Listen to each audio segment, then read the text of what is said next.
savez, l'évangile, c'est quelque chose de très concret, très pratique. Au fur et à mesure de mes discussions avec de nombreuses personnes que je rencontre, il m'est apparu en les questionnant qu'il y avait, on va dire, 3 grandes sortes d'émotions qui apparaissaient quand ils évoquaient les pensées noires qui les habitaient. Et ces émotions sont des émotions négatives, ce sont des émotions qui nous affectent tous, à un niveau ou à un autre.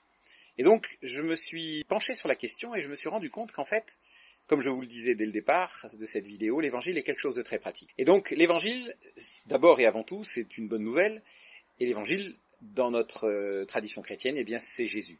Alors, en quoi Jésus allait répondre aux 3 émotions les plus couramment ressenties, que sont la culpabilité, la peur et la colère.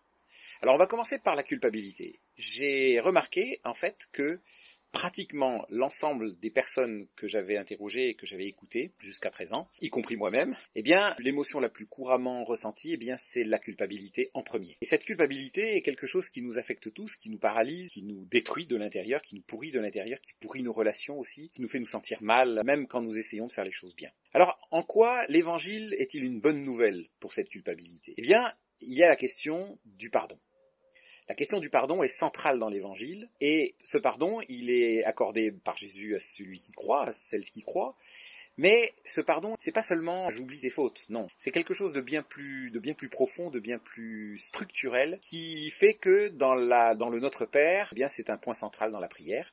Père, pardonne-nous nos offenses comme nous pardonnons à ceux qui nous ont offensés. Il y aurait beaucoup à dire, et peut-être qu'un jour je ferai une vidéo spécifiquement là-dessus, mais je dirais que la personne à qui nous avons le plus à pardonner, eh bien, c'est nous. Nous avons à nous pardonner de notre sentiment de culpabilité permanent. Nous avons à nous pardonner d'être aussi exigeants avec nous-mêmes, d'être toujours insatisfaits de nous-mêmes.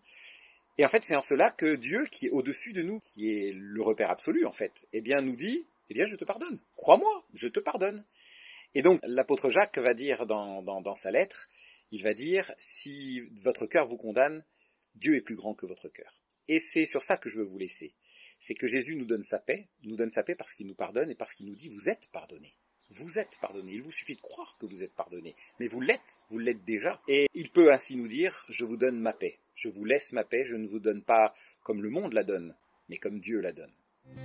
À bientôt.